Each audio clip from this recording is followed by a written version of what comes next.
जय माता दी मित्रों। लाल किताब ज्योतिष की बात करें तो एक ऐसा ग्रह है जिसके पास असल में इसके सारे गहरे राज की चाबी है और वो ग्रह है बुध। तो चलिए आज इसी बुध ग्रह के रहस्य से पर्दा उठाते हैं। ये जो शेर आप देख रहे हैं ये लाल किताब से ही है और ये साफ साफ इशारा करता है कि बुध कोई मामूली ग्रह नहीं है। असल में ये लाल किताब की सबसे बड़ी पहेली है, एक ऐसा राज जिसे समझने में, जैसा कि शेर कहता है, लाखों दाना करोड़ों पंडित भटकते रहे हैं।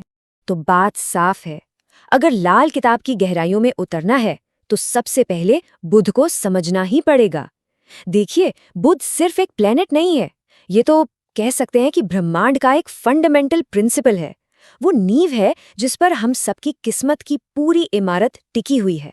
लाल किताब बुध को जोड़ती है आकाश तत्व से। अब आकाश क्या है? आकाश मतलब खाली जगह, स्पेस, शून्य।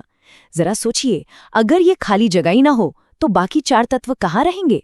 हवा को बहने के लिए जगह चाहिए, आग को जलने के लिए जगह चाहिए, पानी को रहने के लिए, और पृथ्वी जैसे ग्रहों को घूमने के लिए भी तो आकाश ही चाहिए ना।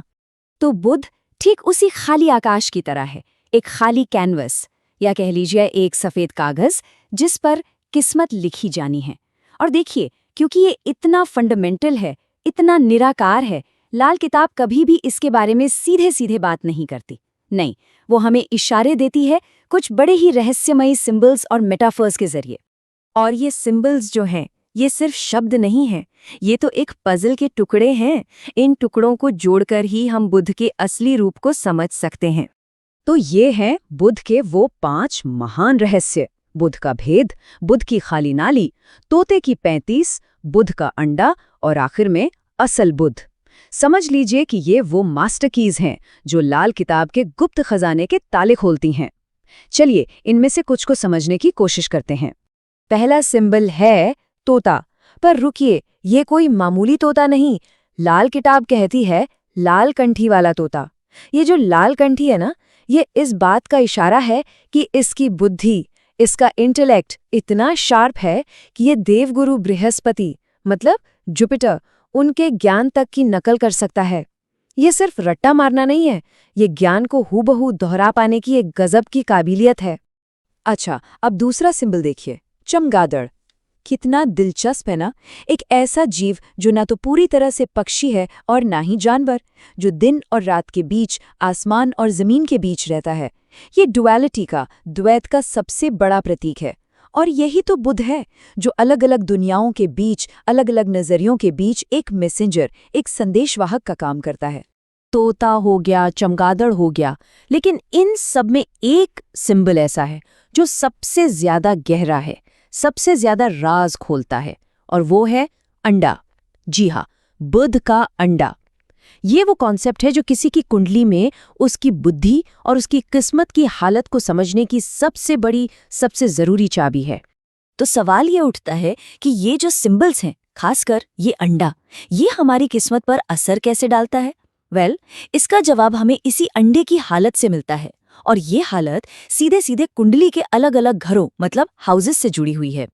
अब इसको ध्यान से समझिए, अगर कुंडली के दूसरे, चौथे या छठे घर में बुध बैठा है तो उसे कहते हैं खड़ा अंडा। ये बहुत ही शुभ माना जाता है, मतलब तेज बुद्धि, स्ट्रॉन्ग इंटेलेक्ट। वहीं अगर ये 8वें या 10वें घर में हो तो ये लेटा हुआ अंडा बन जाता है, मतलब पोटेंशियल तो है पर वो इस्तेमाल नहीं हो पा रहा। और अगर 12वें घर में चला गया तो ये गंदा अंडा कहलाता है, जिसके नेगेटिव इफेक्ट्स होते हैं। और हाँ, पहले और 7वें घर में ये माधी की हालत में, मतलब एक नॉर्मल बैलेंस स्टेट में होता है। अच्छा, एक और बात, बुध कोई अकेला खिलाड़ी नहीं है। इसका असली रंग रूप तो तब सामने आता है जब हम दूसरे ग्रहों के साथ इसके रिश्ते को देखते हैं, इसकी दोस्ती, इसकी दुश्मनी। चलिए इसी को देखते हैं जरा। सबसे पहले बात करते हैं बुध और बृहस्पति की दुश्मनी की। ये एक फंडामेंटल दुश्मनी है। इसको ऐसे समझिए, बुध है आकाश यानी खाली जगह, एक कंटेनर, और बृहस्पति है हवा जो उस कंटेनर के अंदर है। अब कंटेनर क्या करता है? वो हवा को एक सीमा देता है, उसे कैद करता है, रोकता है। बस यही वजह है कि बुध जो कि बुध है और ज्ञान जो कि बृहस्पति है, इनके बीच हमेशा एक टकराव रहता है। एक तरफ लॉजिक है तो दूसरी तरफ जिंदगी की सांस। लेकिन जहां इतनी गहरी दुश्मनी है वहीं एक बहुत गहरी दोस्ती भी है। लाल किताब का ये जो कथन है ना, ये कमाल का है कि शुक्र के बिना बुध पागल कुत्ता है और बुध के बिना शुक्र भी पागल है। मतलब बुध है बुद्धि और शुक्र है इच्छा, खूबसूरती। ये दोनों एक दूसरे के बिना अधूरे हैं, बिल्कुल अधूरे। सोचिए, अगर सिर्फ बुद्धि हो और कोई इच्छा ना हो तो वो बुद्धि दिशाहीन है, एक पागल कुत्ते की तरह। और अगर सिर्फ इच्छा हो और उसे सही दिशा देने वाली बुद्धि ना हो तो वो इच्छा भी तो पागलपन ही है। तो कुल मिलाके कहानी ये है, शुक्र बुध का बेस्ट फ्रेंड है।